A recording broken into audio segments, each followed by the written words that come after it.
Hello, everyone. Good morning, good afternoon, good evening, depending where you're tuning in from. My name is Chris Rainey, co-founder here at HR Leaders, and I'll be your host for today's live panel discussion, where we're going to be talking about how to empower your workforce with strategies that promote employee well-being and resilience. With that being said, today I have the amazing privilege of taking a back seat as a moderator. So we're going to hand you over to our good friend that many of you know, we've been on many of these sessions before, Bernie Knobbe, who's the Senior Vice President of Global Benefits and Wellbeing at Aecon. Bernie, how are you, my friend?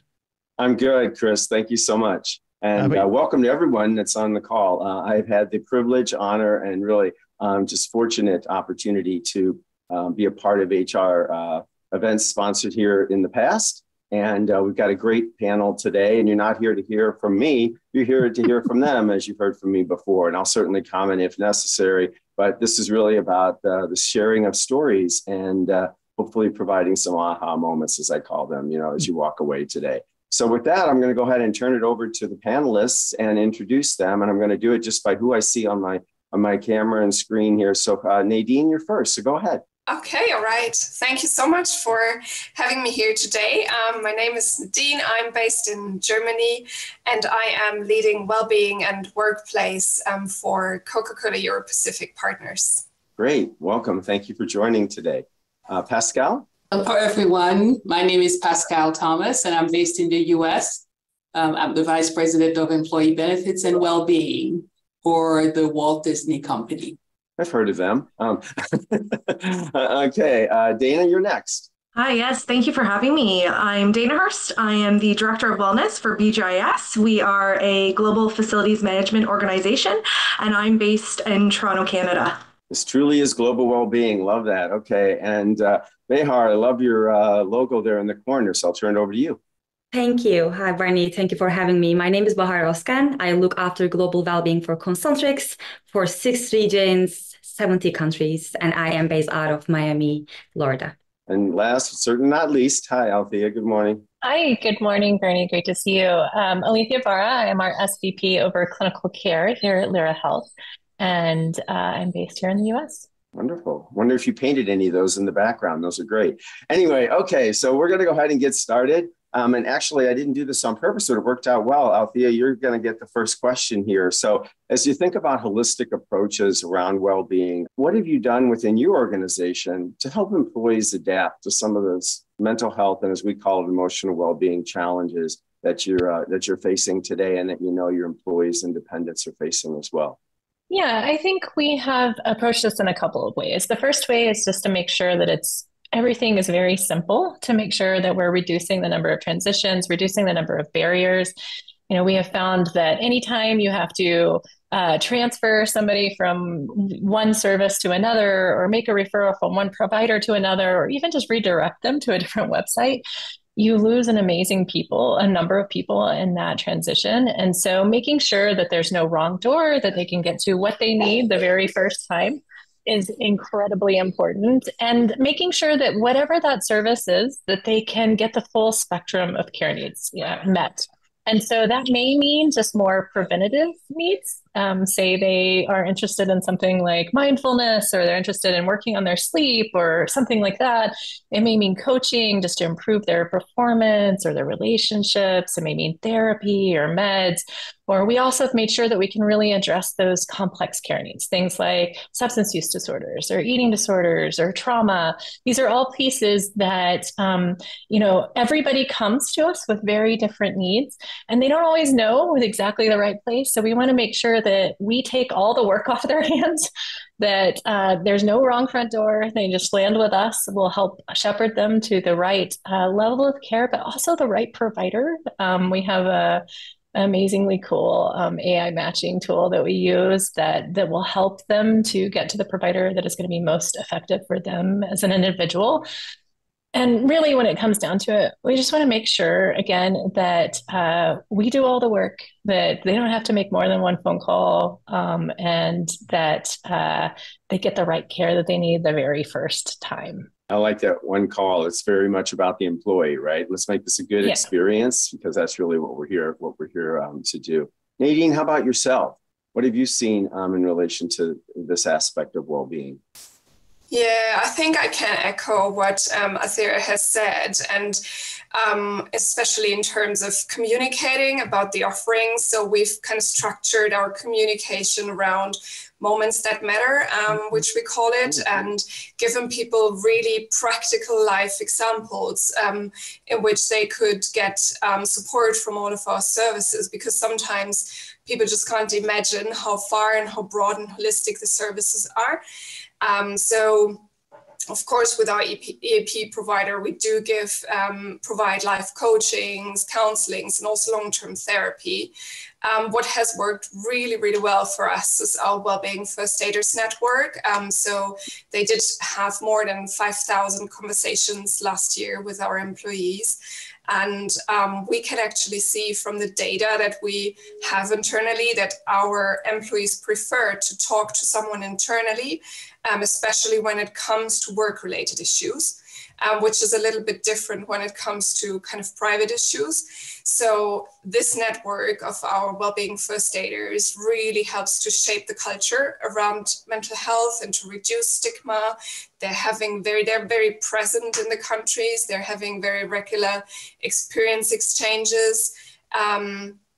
And yeah, through that, we have a train the trainer concept. So that means we're really able to adapt everything to the local culture and across the globe, which has been very much appreciated, because mental health is something very different in Papua New Guinea than it is in Europe.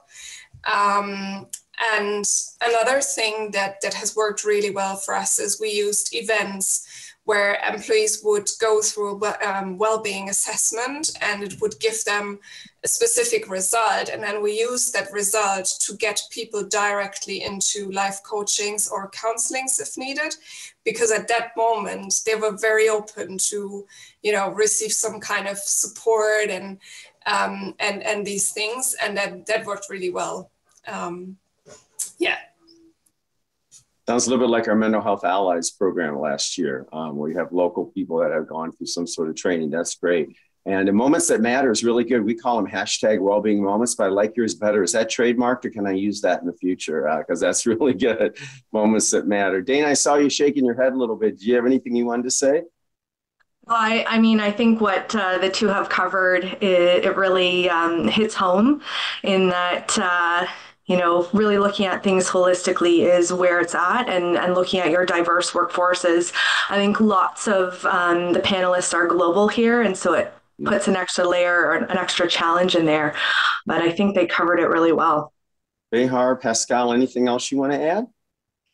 Yeah, I'm happy to. So we are heavily focusing on also that data analytics and voice of employees, and collaborating with different departments in order to correlate the information of well-being with some other metrics. It could be operational, maybe performance related, any kind of HR data, and creating some heat mapping in order to identify the early indicators to take the proper action. So I would definitely agree what all speakers actually said here, and I echo all, and also commenting on the importance of maybe early indicators. Every company have tons of data, which is very valuable. Just we sometimes don't know what to look at, how to look at. So I just wanted to add this data point of view to use that as a kind of indicator, as a heat mapping moving forward.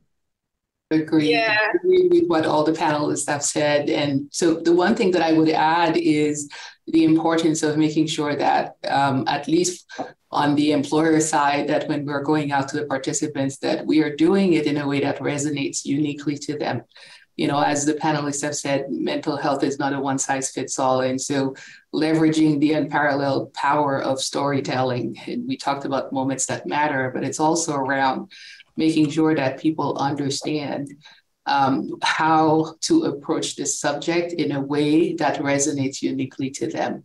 And so often we get mired into the linguistics around, clinical terms, et cetera. And so it's really important for folks to realize that, individuals who are in those conditions, particularly around mental health, often don't even recognize the sign. And so giving them a sense for being able to address those in everyday terms, like I'm just feeling not so well, right? I could use some additional help. And that's what the type of things that we've done here is really leveraging storytelling to ensure that folks can resonate with the approach. Yeah, and Pascal, on that storytelling note, I'm going to jump on that train because that's one thing that we found within our organization that has worked so well, that has been so successful in breaking down the stigma of mental health conditions in our organization. Storytelling is that, being human, it's such a powerful way to build connection. And we engage all of our senior leaders, our executives, including our global CEO, in our mental health storytelling. And it's through so many of our mental health initiatives throughout the year. So things like our Bell Let's Talk Day, which kind of kicks off our year, sets the tone for the year, to our CMHA Mental Health Week during the middle of the year. And then we've created our own BJS Global Mental Health Week in October. And all of these initiatives are where our leaders share authentically their stories about their experiences with mental illness. And it's through all of this sharing of experiences that gives, or maybe helps give others, like our team members, permission to share their experiences, and helps people understand that they're not alone. And so it really creates that psychologically safe space for our team members to feel comfortable to share. And we've actually had team members reach out to us following these initiatives saying, due to these initiatives and due to our leaders being vulnerable and sharing and hearing what others are saying, and then being able to reflect and say, oh, that actually sounds a lot like me. And they've said to us that these experiences have helped them reach out to get the help that they need. So we know that at the end of the day, being able to align, our story with another narrative, of someone within the organization, especially a leader, really helps to elicit, understanding and support from others. So I just want to jump on that because you mentioned storytelling, and that's been such a key, I would say, success piece or story for us at our organization when it comes to making it something that team members feel comfortable to speak about and to come forward about. And Pascal, nobody does storytelling better than Disney. So it was good that you brought that up. But I'm curious as well around that stigma comment that was made. I mean, how are you addressing that? I think the executive presence, Dana, that you referenced is so important, right? And I also think it helps managers, because if they feel leaders are talking about it, then they as managers can do the same. So it sets a good example. But what have you been doing at Disney to help on that? And I'm glad you mentioned it. Storytelling is aligned to our mission. It is part of our goal for the world. And what we found, especially after the pandemic, is that we had an organization that was so hyper-focused on the world at large. We have 229,000 employees in 70 plus regions, that in many cases, those individuals weren't thinking about themselves, right? It was all around how we could help support the world that we were all going through collective trauma. So it was truly important for us to come back with providing, as Dana mentioned, the ability for self-care and for people to take permission into addressing their own particular situations. Certainly leadership helped to foster that environment, but I will go a little bit further to talk, primarily around how we, through a number of our initiatives, try to demystify the concept of mental health with programs and resources, including things like Global Wellbeing Week, where we have an overall focus around well-being in general, but really started to articulate the whole concept of wellness to go well beyond the physical, but to include the physical, the financial, and the social, to recognize holistically that all of those things are integrated and that it each feed into each other in order to impact an individual's mental health. And if you remember what we went through over the last few years, there was a sense that we went at one point from a physical pandemic and COVID-19 to a psychological pandemic. And so we really wanted to take the time to actually look through that and see, well, how do we address it? How do we change the norms around how we speak about that concept? And also recognize that as much as we want leaders to model the behavior, we also have to recognize that leaders are not always equipped to start the conversation. Yet they were at the front line, right? We were putting the burden on them to go out there and to recognize that the volumes were increasing.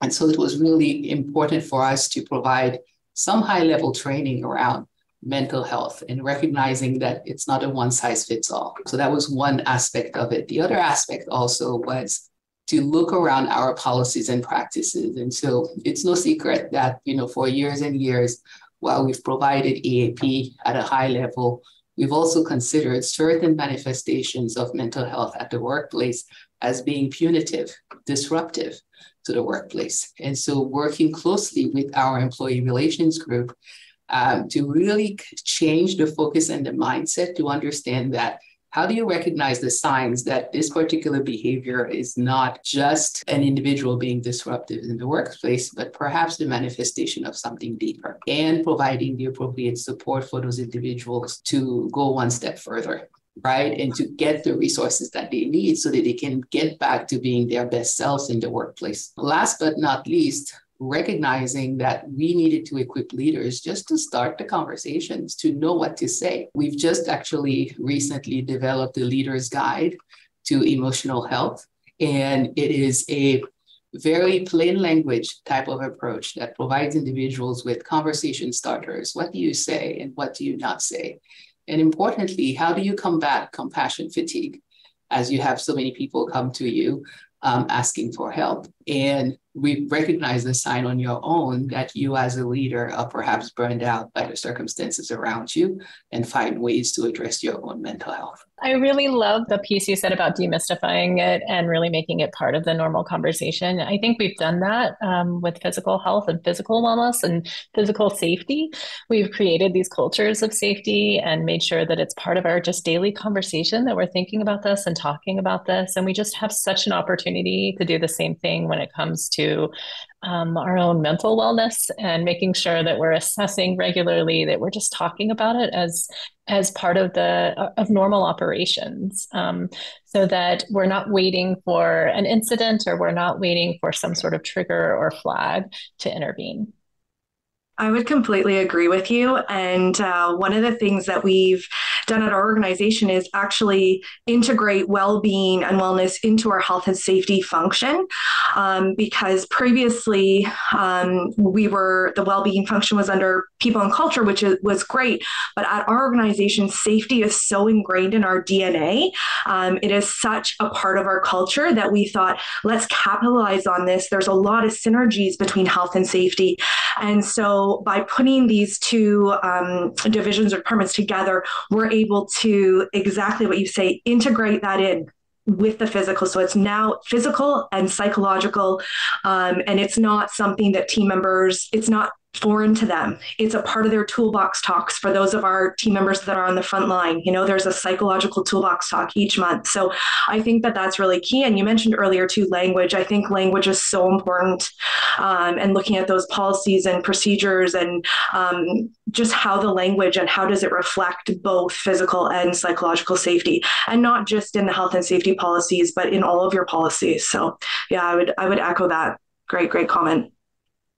Just one more comment as well about storytelling piece and using leadership to break the stigma piece. Very important, because sometimes also we see senior leadership not picking up healthy habits and incorporate into their life. So when we are using them or getting their help for storytelling, it might be sometimes very performative too. So the first step also needs to be just let's highlight they also need some support from well-being departments and programs and well-being team members, and working with their executive assistants or their people solutions partners, HR partners, to, if needed be, from top-down level, even from CEO level or their management, to set up some break times in their calendars, or working with them to understand what type of strategies that they need and support that they need from well-being teams in order to lead by example.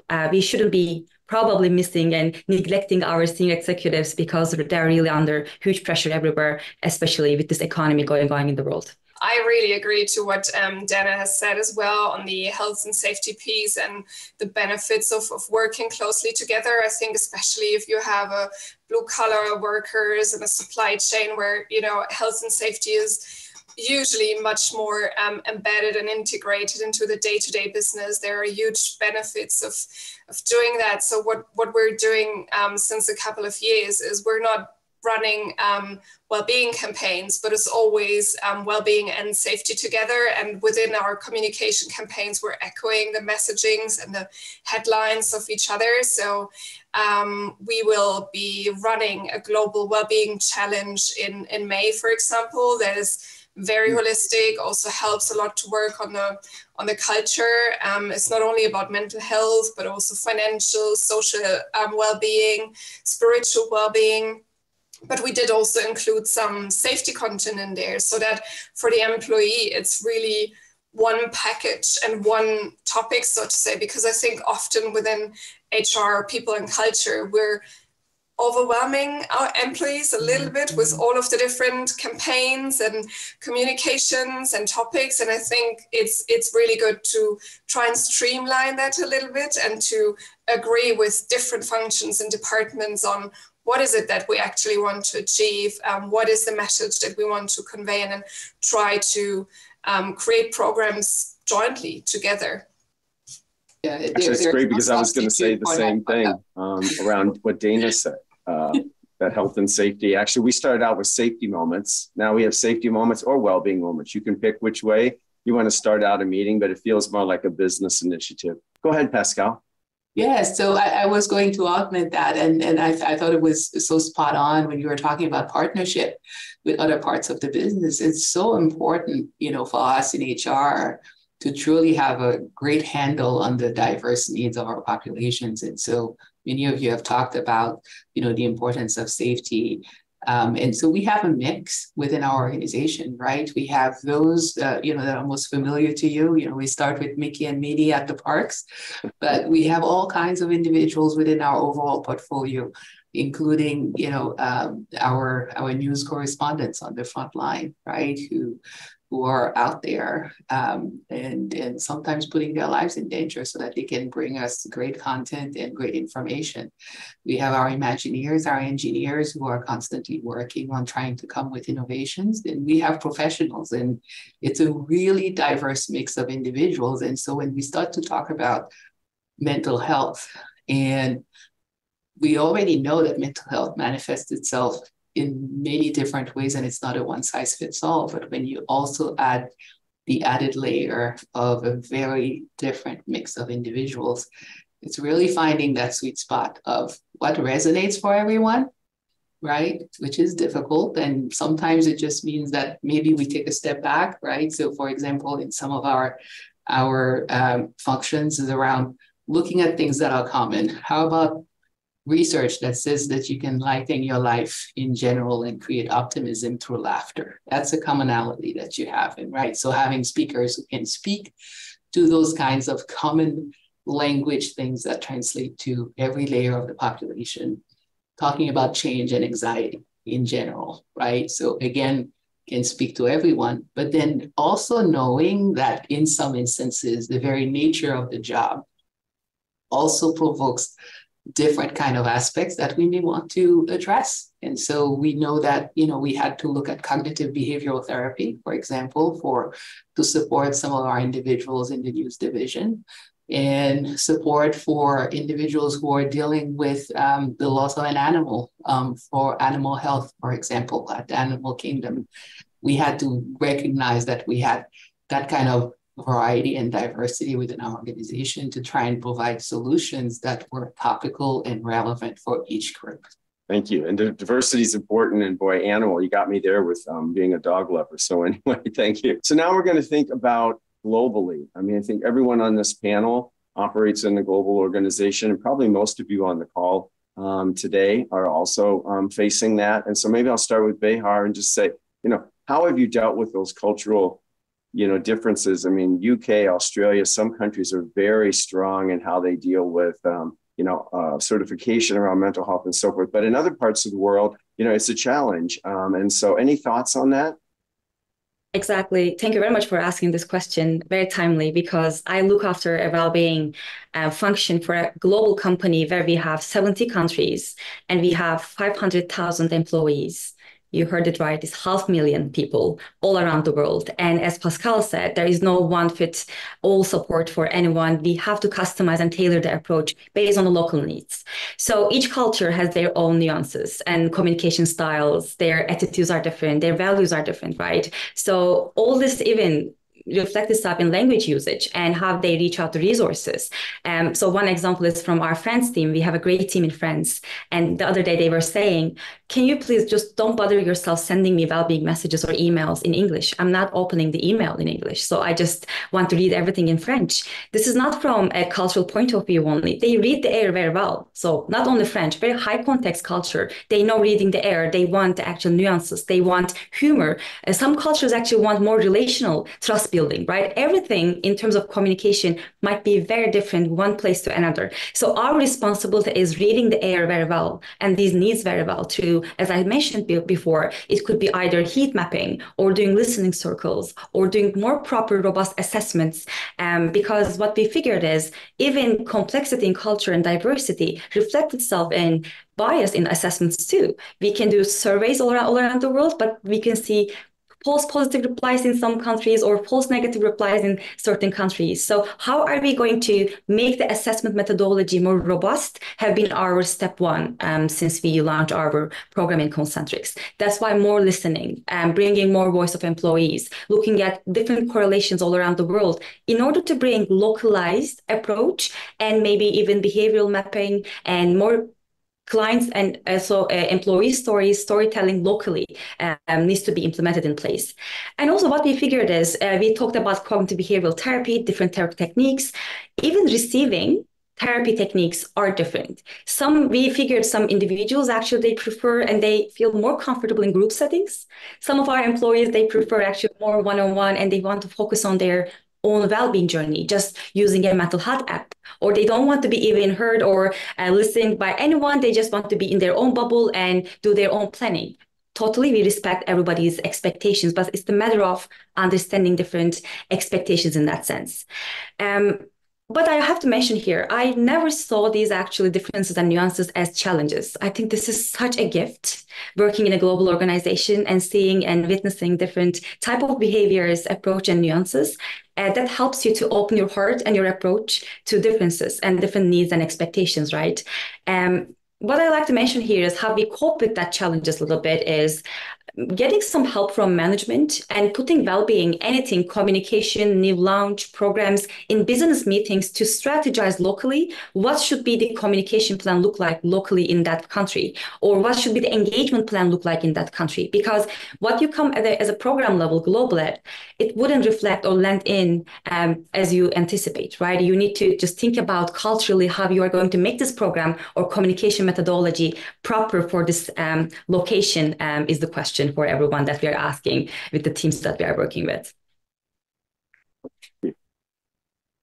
Yeah, I would. I really appreciate what you said about it being a gift, Bahar, because I do think it is a gift that we have so much that we can learn from each other, and so much that we can learn from the different approaches and the different viewpoints globally.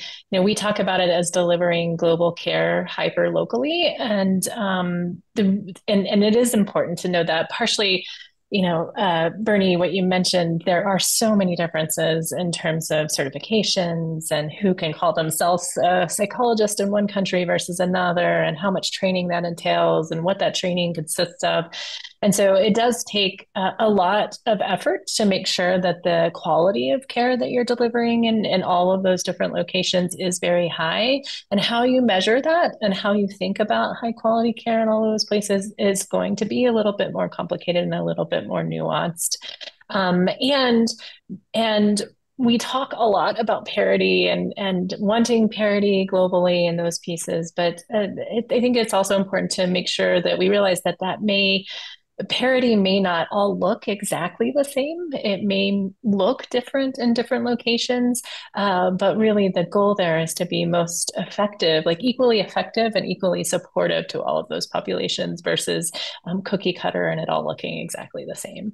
And I do think it is important to be able to trust that the providers that you're working with in those places and the leaders that you're working with across the globe understand that and understand that you can't just use a centralized team to deliver all of the care across the world. And you can't expect individuals who aren't part of those communities to really know all of the cultural, the socio-political sort of impacts and experiences that are going on there, and how that should change your care in a very culturally responsive way.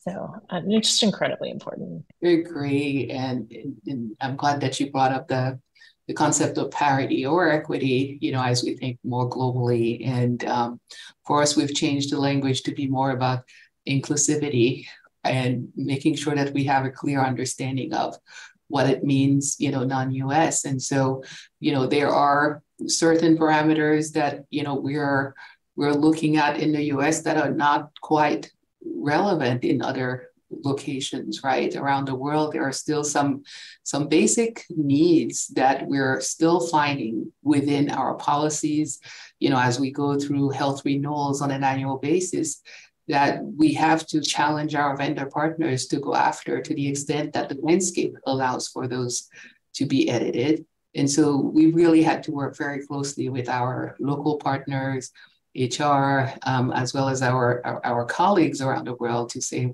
where do we want to be? As an organization, what are the standards that we think are minimal for us across the organization that resonate, but uniquely in a way that reflects our values, but reflect what the local landscape is. And then collected and did an inventory just to see where we were around the world, and said, okay, in 50 plus countries, this is where we are for some, where we think we are at parity, as you mentioned, around those standards. And this is where we are going to be red for a while because the landscape does not allow for it. But where are some of those things that we can, as things continue to develop, push the envelope a little bit if we can, and if we can work with those providers. And I really love what you said earlier, Bihar, about language.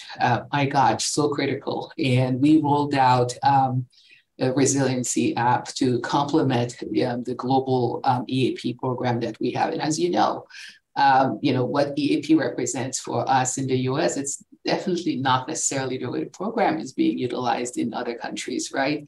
There are many more challenges, including, physical, environmental challenges that oftentimes, require for us to address crisis management in a very different way. And so when we launched the resiliency application, we worked very closely with the provider because we knew we just couldn't send it in English, right? We were operating in some places where, simple Chinese would have been understood, or it had to be Portuguese, but with the nuance in Brazil, right? And so, and in Latin America, we had to find a way to get to a middle ground because Spanish is not spoken exactly the same everywhere.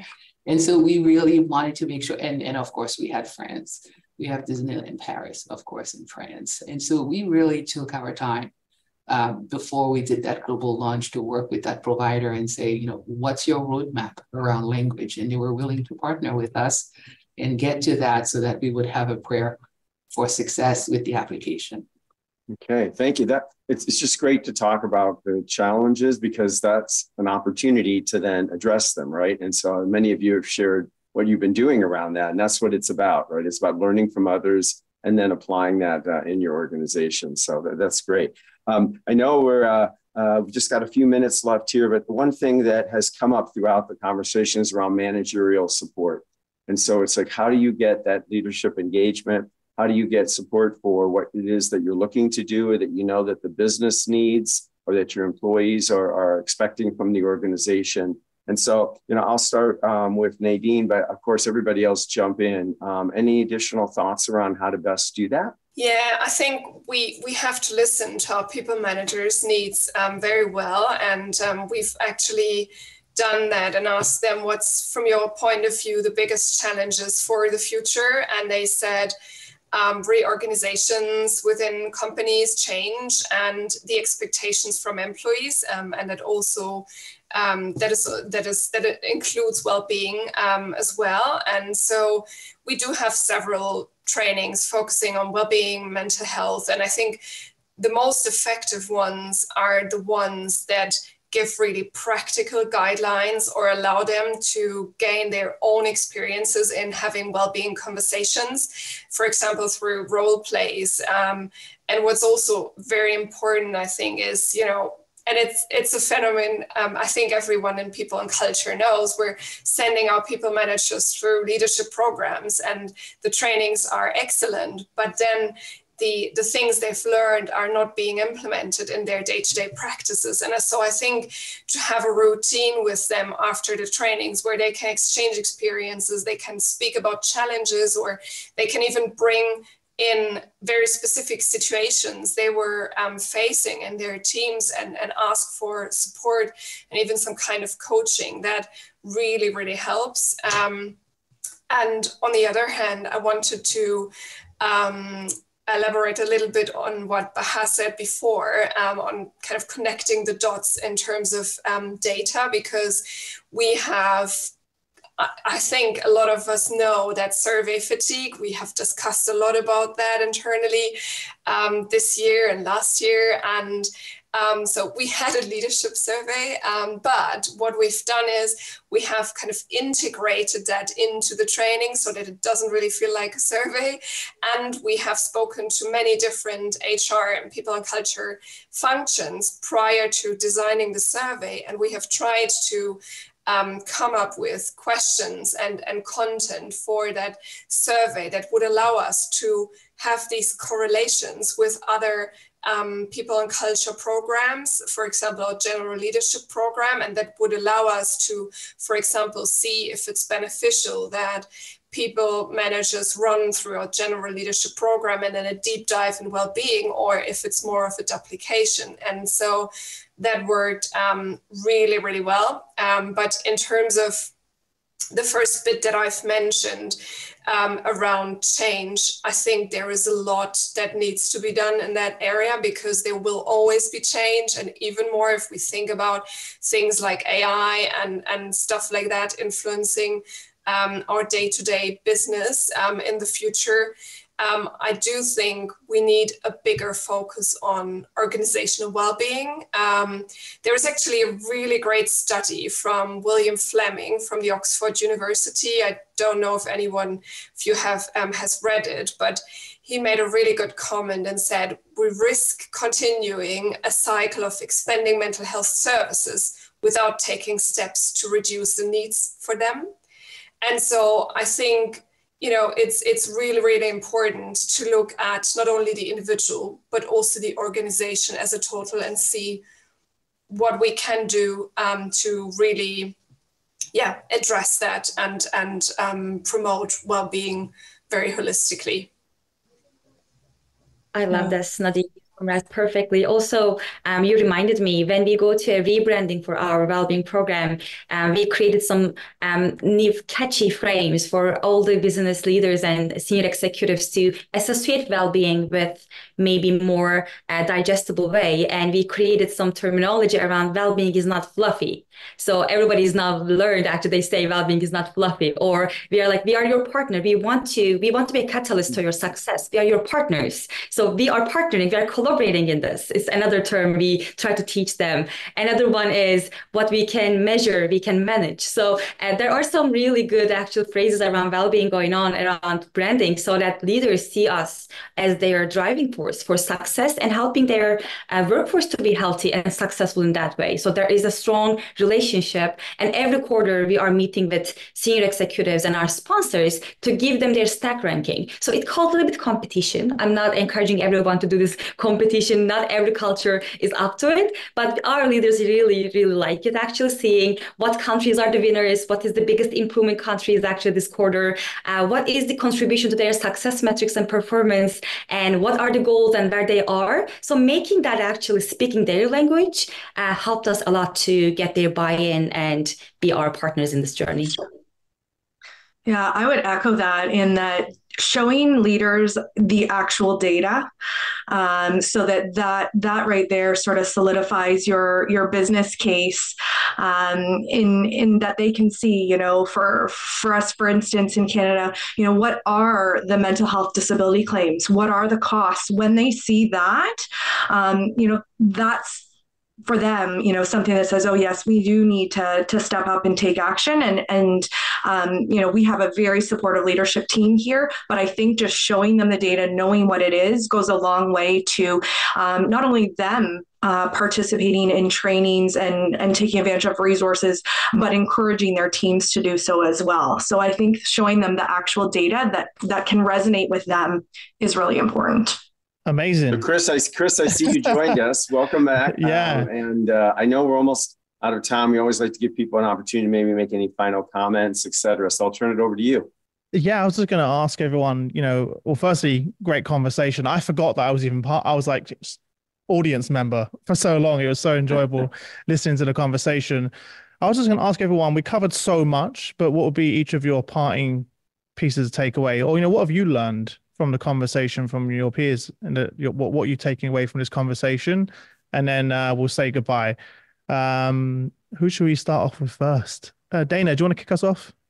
Sure. I think my parting information, and I don't think we really touched on this, but I think as we look at mental health and into the future, one of the things that I think we all need to be cognizant of as organizations is we do a lot of focus on our people, but we also need to focus on sort of our spaces, where our individuals are working at those workspaces, because if you're all familiar, you may or not be, but with the Netflix documentary, Live to 100, Secrets of the Blue Zones, we actually trademarked Blue Zone buildings. And this is sort of the premise that we can impact our team members' mental and physical well-being by improving and making our office spaces bluer. So there's, I think, this notion that, yes, we've always been on the people, but let's also look at our spaces and how can we have those impact team member mental health and well-being as well. I love that. This is a great, perfect opportunity for us to also reimagine how our workspaces, right? I had a conversation recently where I saw some research around even having a 30% reduction in oxygen levels can make your decision making 50% like slower to make a decision. Like there's some real research coming out around some of these effects on people in the workplace as well. So I love that. Baha? Yeah, my takeaway is around safe spaces, healthy communication and collaboration, multidisciplinary collaborations or departmental collaborations that I'm seeing from every panelist. They are doing an amazing job collaborating and partnering with different executive levels or functions. That is my takeaway, to continue that collaboration internally in my organization, and hoping to have more collaboration within the wellbeing space with all these panelists and other people to contribute to our space. This is a collective effort, and I think we are going to create a beautiful picture all together at the end of the day. Oh, I love that. That was great. Pascal? I will echo those words. And what I would add is that I think most of us on the panel either have well-being within our job responsibilities or remit or title, but we have to recognize that it's not just up to us, right? It's really a collective effort. We have to be able to collaborate and reach out, whether it's to individuals on the real estate side, as Dana mentioned, or talk to other individuals, whether it's social responsibility, work with the community, work with our vendors, and more broadly, embrace the concept that it's a shared ownership in order to truly embed a culture of well-being within your organization. Alifia? Yeah, I think I would kind of echo that piece where I would say this is a really complex task ahead of us, especially when we're thinking globally and we're thinking about very large scale organizations. But we're kind of all in this together. I think we have so much that we can learn, and when we support each other, that we can make such a huge impact in so many people's lives. And it really is possible on a global level. And it really is possible for all of those individuals to make a difference, not only in those workers, but in the work that they're doing, and in the quality of the care that they receive. Amazing. And Bernie, last but not least, we started with you, Bernie. We're going to go full 360 and end with you. Wait a minute, Nadine, what's your final comment? Oh, sorry, Nadine. That's okay. I'm just doing my job Nadine. here, Chris. Just doing my job. Go ahead. This is why you're moderating, Bernie. Yeah. I actually don't have a lot to add to all the brilliant words of the other panelists. I think I really loved that bit around, data-driven well-being strategies and trying to speak the language of the business to have a better collaboration within the same time acknowledging all the local cultures and the local sensitivities around well-being. So I really appreciate that. But yeah, not more to add from my side. Thanks. And then I'll just add, Chris, as all the attendees have been so fortunate today to really hear from some of the best in the business, right? And in our industry, I mean, this has just been the highest level of expertise and sharing of stories. And so it's been a pleasure for me. And also, if we can just get everybody in the panel to smile, because one thing I noticed is everybody has a great smile. And that's a nice well-being moment to end for me anyway as well. So thanks for this opportunity today, Chris. I'll turn it back to you. No worries. That's our snapshot for our LinkedIn picture. We're going to put on there now. Well, thank you so much for everyone who tuned in. Thank you, Bernie, for moderating, to all of our amazing panelists. We appreciate wherever you are in the world for tuning in. As many of the panelists said, we're all in this together, and it's the ripple effect of these conversations that impact the lives of millions of people, which is why we do this. So thank you for everyone that's tuned in, and make sure you share this. Tagging colleagues, share it with people on LinkedIn as well. For us, we want to share all of this knowledge and experience and help as many people as possible. Obviously, special thank you to our friends at Lyra Health for supporting us and bringing this panel together. Apart from that, we'll be back on May the 2nd for the next panel, where we're going to be talking about how employee recognition and culture shapes tomorrow's resilient workplaces. So apart from that, wherever you are in the world, enjoy the rest of your day, and we'll see you again soon. Bye, everyone. Thank you.